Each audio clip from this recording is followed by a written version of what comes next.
and welcome to this Warcraft replay. I am back from my overseas trip, and this will be a special one, hopefully.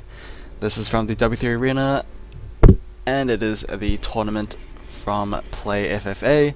This is a 2v2 tournament, which is accompanied with a twist. The twist is that all heroes being trained from the wherever is going to be a random hero. So pretty interesting. This is actually the finals of this particular tournament between Xelsing spawning in, or Xelsing, whatever the pronunciation is. I usually call him Xelsing for simplicity's sake. Red Orc in the top left. He will be allied with Hawk, who is the red human in the bottom left. Hawk was a substitute for Hate, Love, Anger. Sadly, HLA was experiencing some DDoS by, some troublemakers, so yeah, don't do that. It's not fun, and it's really, really annoying. So yeah, they will be facing off against double Night Elf, WarchiefRich, the teal Night Elf in the top right, and Rain, the teal Night Elf in the bottom right. I think Rain off-raced. I am pretty sure he's usually an undead player, but he is going to go for Night Elf this time around, unless he randomed. I didn't see if he randomed or not, but it is highly possible. As you can see here, the altars are training up a random hero. The overlay is kind of blocking it, but it says it can be anyone, basically. So yeah, I'm very curious to see what it will be for each player as we wait. It's always important to rush that first hero, just so you know how you want to play for the rest of the game. Starshaped will be getting himself a Naga Sea Witch, and that is not a hero. Rain will get himself the Alchemist. So that might be a really aggressive first two heroes for the teal player. Farseer out for Hawk, and Panda out for Xelsing. So interesting. Panda and Farseer doesn't really synergize with each other, although the Alchemist and the Naga Sea Witch has some slight synergy as well, since you can Acid Bomb and Fork Lightning from the Naga Sea Witch can pretty much clean house. But yeah, we'll see how it turns out to be. Chain Lightning, Breath of Fire could also be a good combo with the red side as well, but of course we will have to wait and see if that's actually going to be the case. Acid Bomb being tossed over at those militia there, but it will be the footman that dies by the Alchemist's hand. Naga Sea Witch is being chased by Xelsing's army, and it is being very effectively blocked by the Grunt there, but the Naga Sea Witch just gone for a left turn and will be able to run away with plenty of health to spare. Alchemist is being rather annoying, but I doubt he will get anything out of this. Acid Bomb is indeed a damage over time ability. Definitely not something that you can actually burst through and try and creepjack anything, so yeah, wouldn't hold my breath for that. Both players are going double Huntresses. At least WarchiefRich is. Rain is also going double Huntresses, so very, very aggressive. Pretty much complementing with the heroes. The Alchemist is a pretty aggressive hero. His Acid Bombs do very much complement very well with those Huntresses, as the armor reduction works well with the bouncing blades of those Huntresses. And of course the Naga Sea Witch can enable chase with her frost arrows. So yeah, they are going to be laying down some pressure on Hawk's base. Hawk is going for tier 2 as well as Xelsing. So it's very contrasting for these two sides. Early aggression, tier 1, kind of like all-in-ish kind of play from the teal side. Meanwhile, the red side is going for, maybe mid to late game kind of play style here. So the problem is they will have to try and just live through this aggression, and as the teal side will soon find out, a human base is kind of hard to actually break through. They probably might find more success with clearing out Xelsing's base, which is not as easily defendable as the walls are just kind of non-existent. Panda for Xelsing is actually not helping Hawk at all. He is just going to go after this rock golem camp. Rain will spot this, and his huntresses are attacking the Panda, and the acid bomb will enable the extra bit of damage from those huntresses there. I don't know what happened from Xelsing. He did have the TP scroll available, but that just did not come through. Rock golem could be stolen by the alchemist. Rock being tossed over at his face, and the alchemist will pick up the experience as well as the items, the water mana stealing and the cloak of shadows. Triple ancient protections being placed down by WarchiefRich. More wisps are also nearby. Rain is also building a couple of his own, and I don't think these ones have been spotted, so if anything, these will actually be completed. Meanwhile, these ones are going to be focused down by Xelsing. I think I raised my volume a little too much there. I do apologize if I killed your ears. WarchiefRich is continuing to build those ancient protectors, and we do have plenty of huntresses to actually deal with this orc threat. But now comes Hawk. He did TP to his allies' base.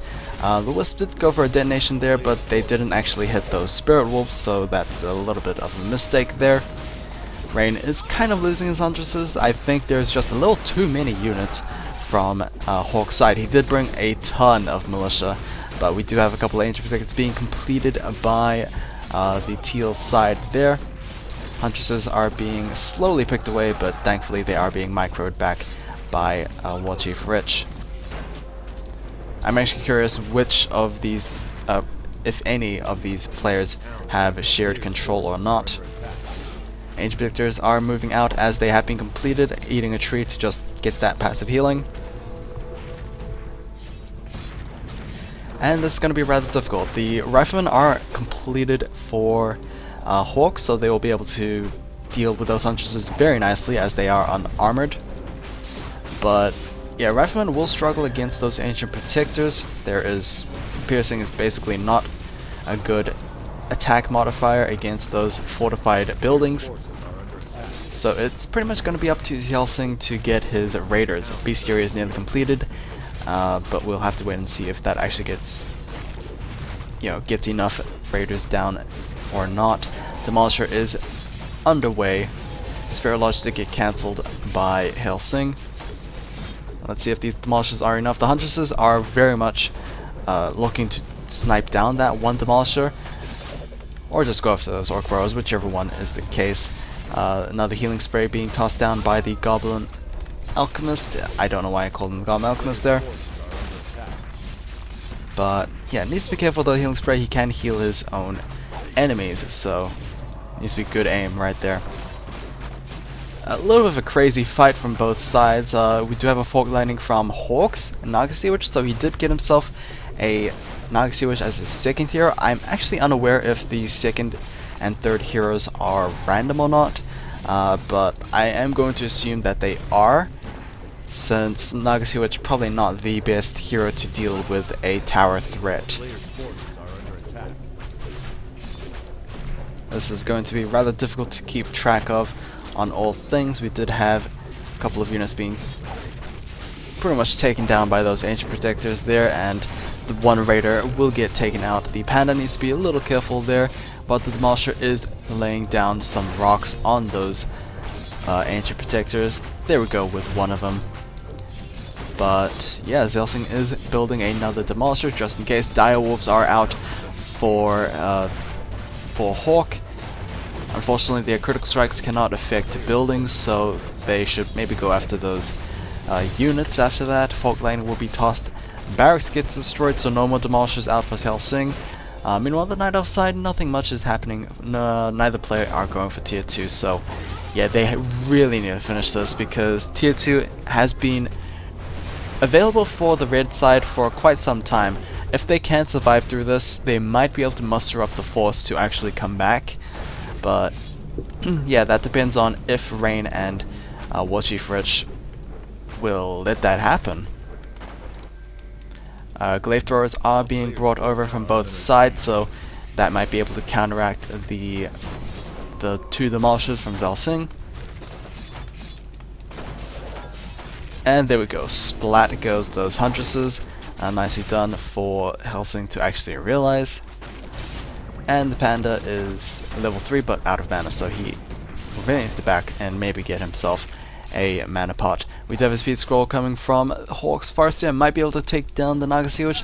There we go with the lightning bolt, and he will be able to take down the level 3 Nagasiwitch of WarchiefRich. A little bit of a mistake there from WarchiefRich, probably should not have kept that Nagasiwitch that low for a long time. Panda is going to deal with these ballistas, as the Huntresses are trying to deal with the Demolisher. Maybe it'll pick it up, and that will be the final Demolisher out for the red side. We only have one tower for Rain, however, so that I don't know, that could be a little bit of a bad news for the teal side. Nice Breath of Fire to deal with those Huntresses and Demolishers, and the Alchemist is going to be forced to use that TV scroll. So the all-in did not work. That is troublesome because they are kind of vulnerable right now. 33 and 16 for the teal side, meanwhile 39 and 17 for the red side. So both sides are kind of even, but I don't know, it looks like Hawk is looking to maybe counterattack. He probably could, I don't know, both sides are kind of even. Arcane Sanctum is pumping out a couple of priests as well to try and regen those low hit point units, especially that Panda. That Panda has been pretty low for some time, but of course his home has been ravaged, so it is understandable. Mercenaries are being hired up from Xelsing. Just instant power, he really needs that as much as possible to just, yeah, go for that counterattack. WarchiefRich is reviving his Nagasiwitch, but yeah, he's not Tree of Ages, so that is going to be a bit of a problem there. Alchemist is in trouble. He is going to get ensnared. He needs to buy himself the DP scroll. He's going to use that invisibility potion, but he gets Breath of Fire right there, and GG from WarchiefRich. He cannot actually come back from this, as the army is a little too formidable, and that is going to be game 1 of this best of 3. So crazy action here. Action like throughout the entire game, but then again, it was because of that tower all-in. Hopefully you guys enjoyed this, and I will see you guys again in game 2. Take care.